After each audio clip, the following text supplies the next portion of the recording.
Assalamualaikum warahmatullahi wabarakatuh. Sekarang kita akan membahas relung ekologis atau ecological niche.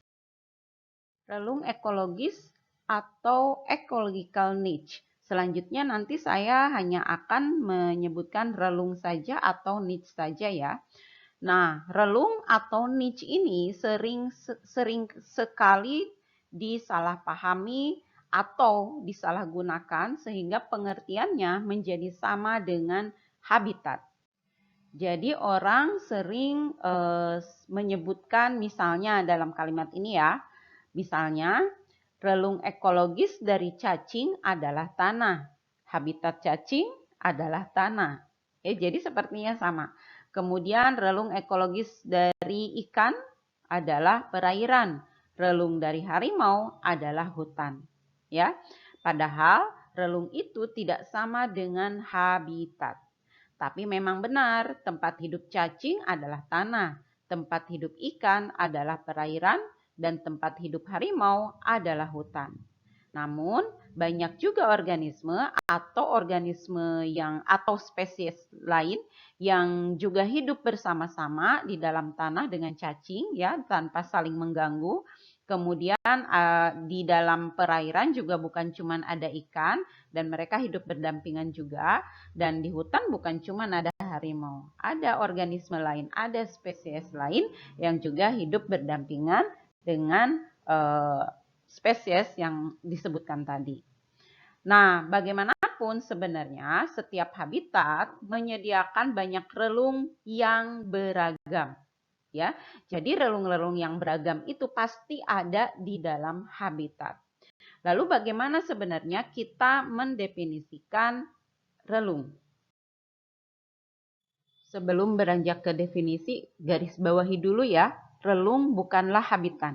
Relung bukanlah tempat, tetapi ide. Ide apa? Ide yang berupa ringkasan toleransi dan persyaratan hidup suatu organisme. Ya, sekarang kita akan masuk ke definisi relung. Istilah relung pertama kali dikemukakan oleh Grinnell. Tapi pada saat itu Grinnell masih berfokus untuk menjelaskan relung masih sebagai konsep habitat, tapi habitat yang spesifik dengan batasan lingkungan fisik. Jadi misalnya ikan hidup di perairan, habitat relungnya perairan, tapi perairannya perairan yang ada di hulu sungai atau perairannya hanya yang di tepi sungai. Jadi masih sebatas seperti itu. Berbeda dengan Elton yang mengemukakan relung sebagai cara hidup suatu organisme. Maksudnya cara hidupnya seperti apa? Dia mengibaratkan seperti pekerjaan yang ada di dalam komunitas manusia. Jadi manusia kan ada yang bekerja untuk menghasilkan makanan, ada yang mengendalikan organisme lain. Demikian halnya untuk di komunitas hewan maupun tumbuhan sebenarnya ya. Jadi ada organisme yang berperan untuk mengendalikan organisme lain. Misalnya seperti itu ya. Nah, sekarang yang lebih advance lagi, yang paling maju adalah relung yang dikemukakan oleh Hutchinson tahun 1957. Hutchinson mengemukakan relung sebagai suatu istilah yang digunakan untuk mendeskripsikan atau menggambarkan cara hidup organisme ya. Cara hidup di mana terdapat interaksi antara toleransi dan persyaratan untuk menentukan kondisi dan sumber daya yang dibutuhkan oleh organisme untuk melangsungkan kehidupannya. Ya. Nah, di sini terlihat kalau menurut Hutchinson dia tidak menunjukkan relung hanya sebagai tempat atau hanya sebagai cara hidup. Karena kalau hanya sebagai cara hidup saja, bisa jadi hanya satu faktor lingkungan, faktor abiotik yang dijadikan patokan. Nah, kalau sudah begini, karena ada interaksi dan toleransi dan persyaratan, ya, menggambarkan cara hidup, berarti ini menggambarkan bahwa banyak sekali faktor abiotik yang harus ditoleransi, ya, rentang toleransinya juga tertentu, dan faktor-faktor abiotik itu dapat berinteraksi juga, ya, begitu menurut Hutchinson. Jadi relung menurut Hutchinson itu bukanlah satu faktor abiotik saja, bukan dua, bukan tiga, tapi banyak relung yang diperlukan. Nah, Hutchinson ini menggambarkan relung nantinya dalam berbagai dimensi, dan nanti kita bahas lebih lanjutnya ya. Nah, ini sebagai contoh misalnya salah satu yang membatasi suatu organisme adalah suhu. Nah, jadi suhu ini kan membatasi pertumbuhan dan reproduksi semua hewan, semua organisme di muka bumi ini. Tetapi organisme yang berbeda akan mentolerir kisaran suhu yang berbeda pula. Ya, rentang ini adalah salah satu dimensi relung ekologi organisme. Ya, itu baru satu relung saja. Nah, menurut Hutchinson, banyak sekali relung yang dibutuhkan suatu organisme, suatu spesies. Ya, nah jadi untuk menggambarkan ini, relung Hutchinson pertama-tama menggambarkannya dalam bentuk relung satu dimensi, dua dimensi, meskipun pada akhirnya tiga dimensi, dan pada akhirnya sebenarnya relung itu harus berupa hypervolume. Mari kita lihat bagaimana Hutchinson menggambarkan relung. Nah, inilah yang digambarkan oleh Hutchinson tentang relung. Gambar ini Anda bisa dapatkan di buku Smith ya. Silakan Anda lihat di halaman 270 ya, yang gambar jerapah ya. Nah, di sini ada relung satu dimensi. Ini di buku ini dicontohkan relung satu dimensinya adalah temperatur.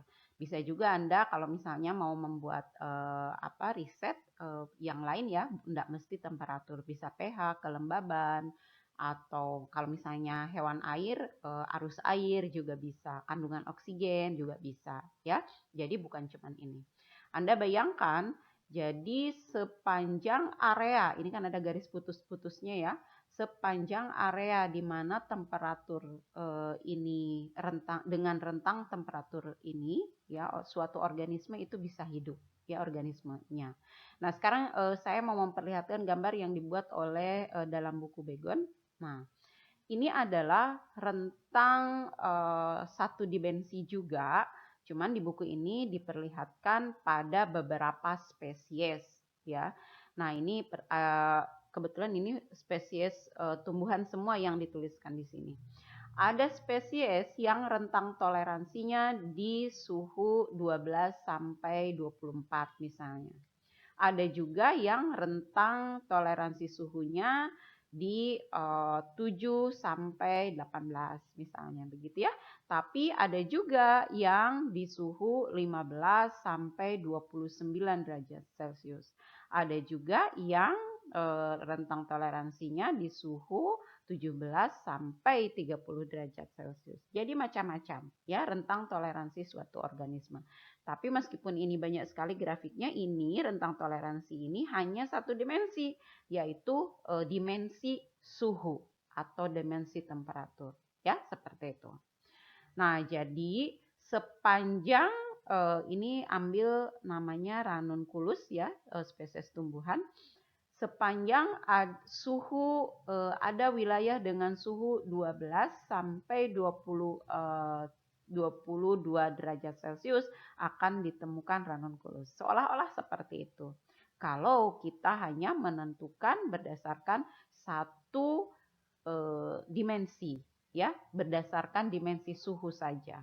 Ya, bayangkan di setiap Anda mendapatkan rentang suhu begini, Anda akan mendapatkan ranunculus. Misalnya ini di suhu 7 derajat Celcius. Misalnya chiller Anda suhunya 17 derajat 7 derajat Celcius. Di dalam chiller Anda pun Anda bisa menemukan oksiria. Ya, jadi seperti itu. Betapa luasnya tempat hidup niche organisme oksiria jika relungnya hanya ditentukan berdasarkan satu dimensi saja, yaitu dimensi suhu. Nah, tapi pada kenyataannya dimensi itu, dimensi dari suatu organisme, relung suatu organisme ditentukan bukan hanya satu dimensi. Nah, sekarang kita lihat Kak, bagaimana untuk dua dimensinya. Nah, sekarang kita lihat ini yang relung dua dimensi. Tadi satu dimensinya, dalam contoh ini ya, satu dimensinya adalah temperatur, ya.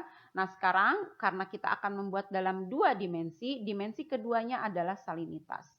Lihat betapa sudah berkurang banyak ruang dari suatu relung yang dibuat dalam dua dimensi, yang asalnya begitu tanpa batas ya, selama ditemukan rentang toleransi dalam yang ada dalam zona biru ini, maka kita akan menemukan suatu spesies, anggaplah spesies A gitu. Nah, tapi relung yang sangat luas tak terbatas ini pada akhirnya dibatasi oleh dimensi kedua, yaitu salinitas. Lihat, yang tadinya sangat luas tadi, ini bayangkan sampai ke atas terus tanpa jeda sampai tak terhingga, akhirnya dibatasi oleh salinitas dengan batas bawah dan batas atasnya. Jadi ini rentang toleransi dari suatu organisme A itu, contohnya ya organisme A, ini batas bawah terhadap salinitas dan batas bawah terhadap batas atas salinitasnya. Ya, jadi sekarang sudah sangat berkurang. Areanya tinggal segini. Tapi area ini masih memanjang ke belakang ya sampai ke depan tak terhingga. Ya, sebelum kita lihat bagaimana membatasi ruang yang masih sangat luas ini, tapi ingat ya, meskipun ini masih dikatakan sangat luas, ini sudah jauh berkurang drastis dibandingkan dengan yang satu dimensi. Kita lihat sekarang yang diperlihatkan dalam buku Begon. Di gambar ini sudah lebih jelas ya, tapi by the way Anda ingat ya tadi yang di buku Smith ini rentang temperaturnya ada di sumbu X, di sini sumbu Y ya dibalik. Nah, ini rentang toleransi terhadap suhunya itu di 5 sampai 30 derajat Celcius, sedangkan salinitasnya ini ada di 10 sampai sekitar 46 atau 47%. Ya, ini bagus gambarnya karena di sini diperlihatkan rentang toleransi optimum, kemudian rentang zona stres fisiologi dan zona intolerans.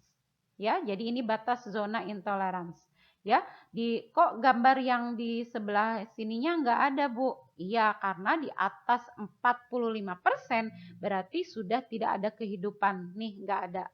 Ya, jadi di sini kita bisa melihat rentang toleransi optimum anggaplah spesies A ya, spesies A, rentang toleransi optimum salinitasnya adalah 20 sampai 35% dengan suhu 10 sampai 25%. Sudah mengecil ya. Nah, sekarang zona stres fisiologinya adalah di 10 sampai 20. Ini di 10 sampai 20 ini zona stres fisiologi ya, lebih dari 45 bahkan dengan kombinasi suhu ini sudah tidak ada kehidupan kalau lebih dari 45. Tapi dengan salinitas 10 sampai 20% dengan rentang itu salinitasnya 10 sampai 20% dengan suhu lebih lebar lagi ya, ini 5 sampai 15 dan di atas 25 ini sudah didapatkan zona stres fisiologi. Dan didapatkan zona intolerans di bawah salinitas 10%. Ya, jadi ini sudah sangat tereduksi sekali. Asalnya seluruh area ini tanpa ada salinitas, seluruh area ini sampai ke sana ya, sampai ke ujung sana tanpa batas, dan ke depan Anda, ke belakang laptop Anda itu adalah zona satu dimensi dari temperatur. Tapi kemudian ini dibatasi oleh salinitas, jadinya tinggal segini ya areanya. Nah, sekarang relung 2 dimensi ini yang sudah jauh lebih kecil dibandingkan yang 1 dimensi ini akan diperkecil lagi dengan adanya relung 3 dimensi. Ya, kita lihat relung 3 dimensinya. Berarti kita akan melihat dimensi yang ketiga, dimensi faktor abiotik yang ketiga. Kalau gambar ini diperlihatkan berdasarkan ketersediaan makanan. Nah, tadi yang ini yang 2 dimensi ya.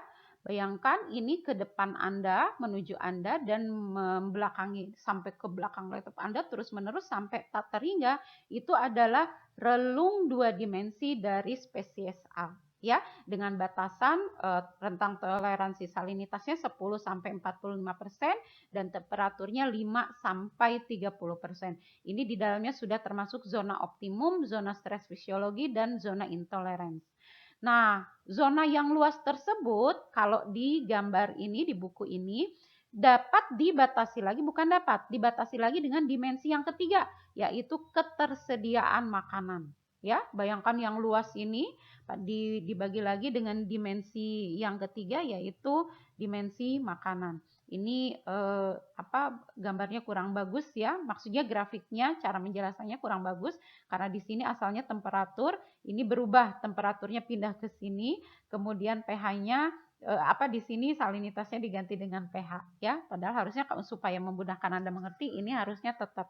Jadi bayangkan saja Anda balik sendiri, Anda bikin catatan sendiri. Ini temperatur, ini salinitas, dan ini sumbu Z-nya adalah ketersediaan makanan.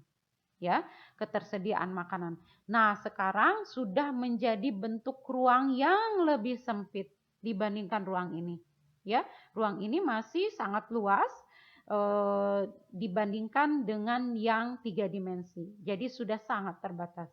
Nah, sekarang kita lihat kalau yang di buku Smith ini dia masih menggunakan faktor abiotik kondisi. Ya, kalau ini kan faktor abiotik juga, tapi ketersediaan nutrisi yang dimaksudkan di sini ini bisa jadi sumber daya, dan sumber dayanya bisa jadi faktor abiotik, bisa juga faktor biotik. Ya, tapi kalau di sini ini contohnya untuk dimensi ketiganya adalah pH. Ya, jadi di sini ini konsisten ya, bagus di buku ini. Ini suhunya tadi dimensi yang pertama, dimensi keduanya salinitas, dan dimensi ketiganya adalah pH. Ruangannya sekarang sudah jauh lebih kecil lagi dibandingkan 1 dimensi, 2 dimensi, dan 3 dimensi. Tapi sesungguhnya ruang relung, maksud saya, relung itu bukan hanya 3 dimensi. Ya, kalau 3 dimensi masih sangat luas. Sesungguhnya adalah dimensi relung itu adalah hypervolume. Ya, hyper maksudnya apa ya? Sangat banyak.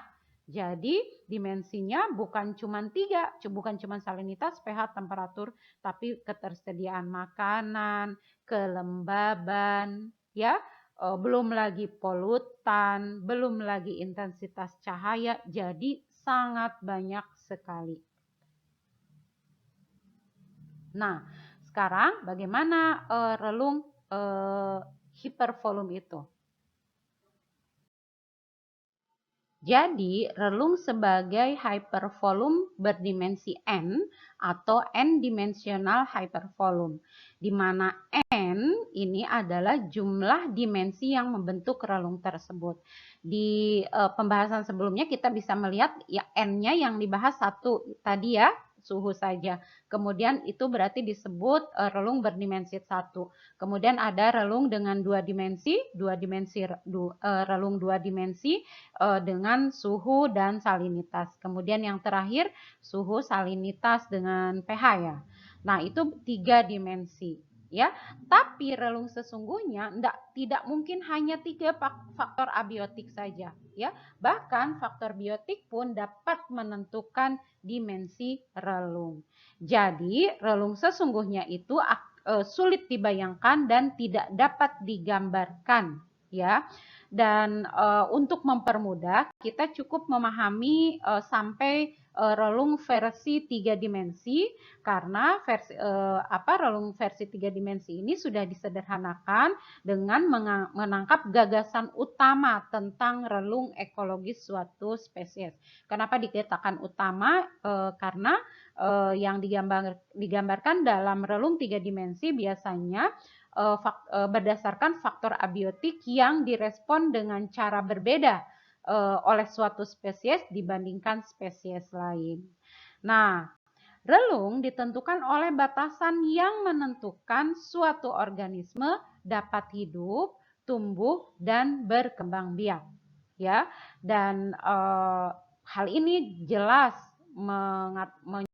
jelas sekali memperlihatkan bahwa relung itu bukan tempat, tapi merupakan sebuah konsep, bukan tempat. Ya, jadi relung bukan habitat. Relung tidak bisa dilihat fisiknya karena relung merupakan sebuah konsep yang menentukan suatu organisme dapat hidup. Hutchinson juga memperkenalkan dua istilah penting, yaitu relung fundamental dan relung kenyataan. Relung fundamental menggambarkan seluruh potensi yang dimiliki oleh suatu spesies. Relung fundamental juga sering disebut sebagai relung fisiologis ya, atau relung teori biasanya. Ya, biasanya juga ada beberapa buku yang menyebutkan sebagai relung teori. Nah, relung fundamental ini memberikan gambaran tentang seluruh kondisi lingkungan, ya, seluruh lingkungan kondisi faktor abiotik kondisi di mana suatu spesies dapat bertahan. Hal berbeda dengan relung kenyataan. Relung kenyataan menggambarkan spektrum kondisi dan sumber daya yang lebih terbatas ya tentu saja, yang memungkinkan suatu organisme dapat bertahan dengan kehadiran pesaing dan predator. Tadi ini kondisi saja, di sini kondisi dengan sumber daya berarti makanan ya, ini dipertimbangkan di sini. Lalu kemudian kehadiran pesaing dan predator. Nah, kenapa bisa pesaing dan predator menentukan adanya perbedaan relung kenyataan? Karena interaksi seperti persaingan ataupun predasi dapat membatasi lingkungan dan relung fundamental yang sebenarnya digunakan oleh suatu spesies sebagai hasil interaksi dengan spesies lain sebagai relung yang direalisasikan. Simpelnya, relung kenyataan ini akan berbeda dengan relung fundamental. Relung fundamental bisa lebih besar dibandingkan relung kenyataan. Ya, jadi relung kenyataan itu lebih sempit dibandingkan relung fundamental. Atau preferensinya agak terbatas. Ya, berikut ada sedikit gambaran mengenai perbedaan relung fundamental dan relung kenyataan. Ya. Kedua gambar ini menunjukkan relung dengan satu dimensi ya, yaitu dimensi sumber daya ya, suatu sumber daya. Ini satu ya yang diperlihatkannya di sini satu sumber daya. Nah, untuk yang gambar yang pertama ini ada menggambarkan relung fundamental ya, hanya relung fundamental ketika hanya spesies satu saja yang hadir atau spesies dua saja yang hadir. Jadi ini bukan berarti hadir yang bersamaan. Ini maksudnya atau keduanya atau salah satunya saja yang hadir. Ya, jadi ini hanya satu spesies satu saja atau spesies dua saja, maka penggunaan sumber dayanya seperti ini. Anda bisa lihat di sini ya. Jadi penggunaannya meskipun resource-nya sama, tapi cara menggunakannya itu agak berbeda ya. Lalu apa yang terjadi ketika kedua spesies ini hadir bersamaan? Kalau ada hadir bersamaan menggunakan resource yang sama, itu berarti akan terjadi kompetisi antar spesies. spesies yang berbeda ini, ya. Jadi spesies 1 dengan spesies 2 ini akan berkompetisi untuk memperebutkan ini sumber daya. Nah, kalau mereka hadir, dua spesies ini hadir dua-duanya pada suatu habitat, rupanya preferensi penggunaan sumber dayanya menjadi agak berbeda. Ya, lihat ini gradiennya seperti ini, dan setelah keduanya ada ternyata dia gradiennya menjadi lebih lebar. Ya. Nah, ini menunjukkan bahwa relung kenyataan itu dapat berbeda atau sering berbeda dibandingkan relung fundamental. Kenapa? Karena ada kehadiran organisme lain, baik sebagai kompetitor maupun sebagai predator. Kalau di gambar ini yang diperlihatkan adalah kehadiran spesies lain sebagai kompetitor. Ya, kita akan membahas lebih jauh tentang relung kenyataan ini nanti di interaksi spesies, ya. Jadi untuk untuk pembahasan kali ini kita cukupkan sampai di sini. Sampai jumpa di pembahasan yang lainnya. Assalamualaikum warahmatullahi wabarakatuh.